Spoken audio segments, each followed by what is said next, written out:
In this video, we're going to be taking a look at some fixed blade knives from Dispatch on Amazon. Stick around.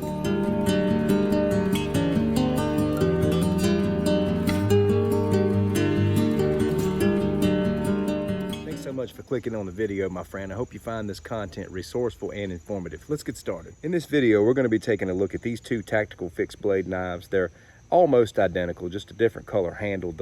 The Coyote Brown here is just a little bit longer. Both of these knives run around $16 or $17 a piece, so they're budget blades. So we're going to be reviewing them and scrutinizing them based on that price range. These knives have a 4.2-inch blade. They're about 8.9 in length, and they weigh 3.5 ounces, so they're very light.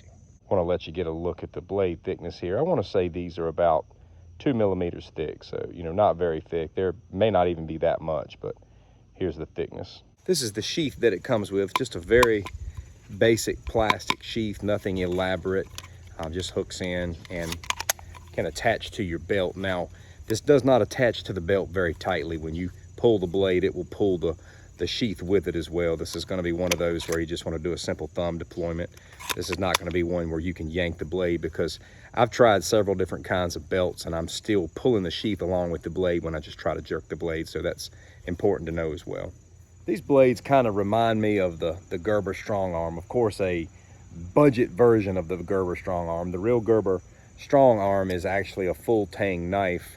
It's much thicker, much more heavy duty, so don't try to get this in place of a Gerber Strong Arm. This is just a very lighter, more budget version of something like the Gerber Strong Arm, because it has this, rubber, very ergonomic handle.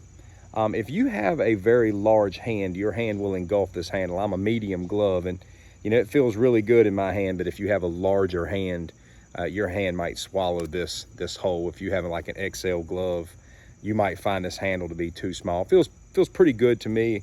Handles very well, but again, this just kind of reminds me of kind of what the Strong Arm is, a very ergonomic blade, about the same length. I think the Gerber Strong Arm is about a 4-inch blade. Of course, it's thicker and more heavy duty than this, but it does kind of give me that feel. These are not what I would consider full tang knives. The tang does come down into the handle.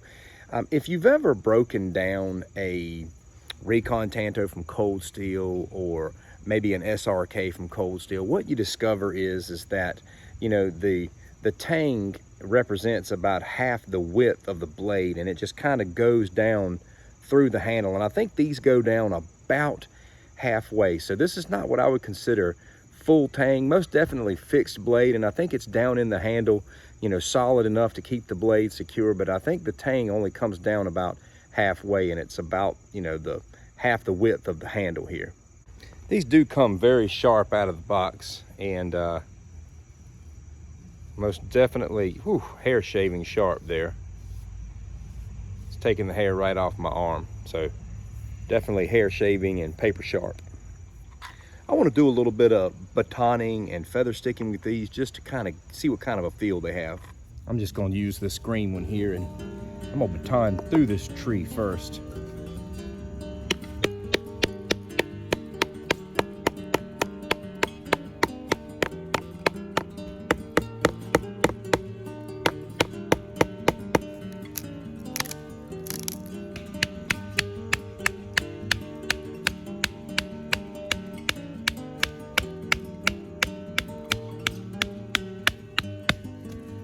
Do that pretty good.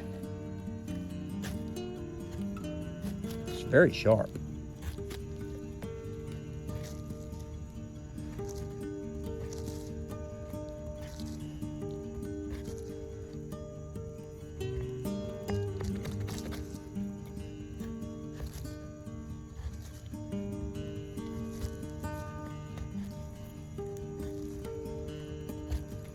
Definitely good on that first round.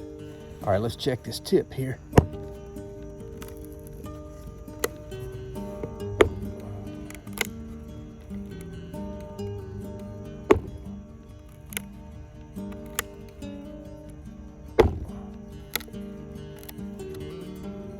All right, hanging in there.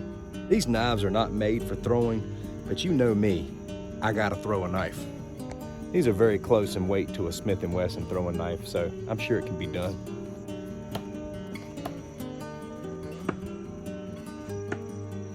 So if you get bored around the camp, you can throw it.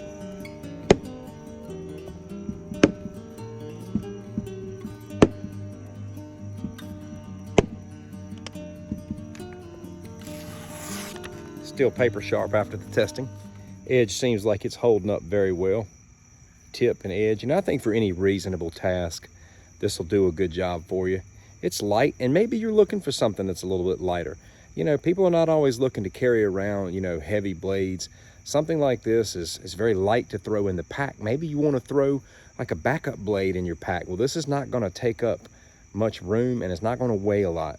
I want to let you get a good look at both of these. You know, they're both drop point blades and marketed as tactical fixed blade knives, which means combat, bushcraft, pretty much all purpose, bushcraft or combat. And I do think they have a combat knife feel to them, you know, out in the field. They are very light, and some would argue as to whether or not this is a good combat knife. But I have to ask you a question, just to be straightforward. If somebody pulled this on you, would you just be unafraid? If somebody pulled a very sharp blade like this out and came after you with it, or was seeking to defend himself with it, would you not be worried about this? Well, I will very much be worried about this blade. Number one, it's very sharp. The piercing ability is going to be very well. You know, the blade is not thick, but it does seem to have some sturdiness to it, and it has a good slicing edge to it as well. So albeit light, I still, you know, give this some credibility in the area of combat knife. You know, it's extremely quick.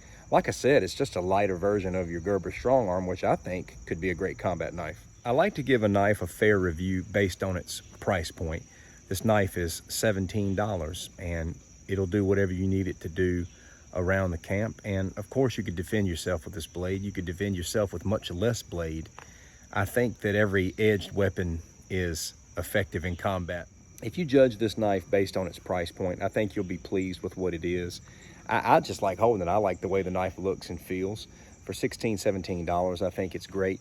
Now, one thing you shouldn't do is don't get this knife with the hopes that it's going to fill the void of those $100, $150 blades that you've been shopping for but haven't been able to afford yet.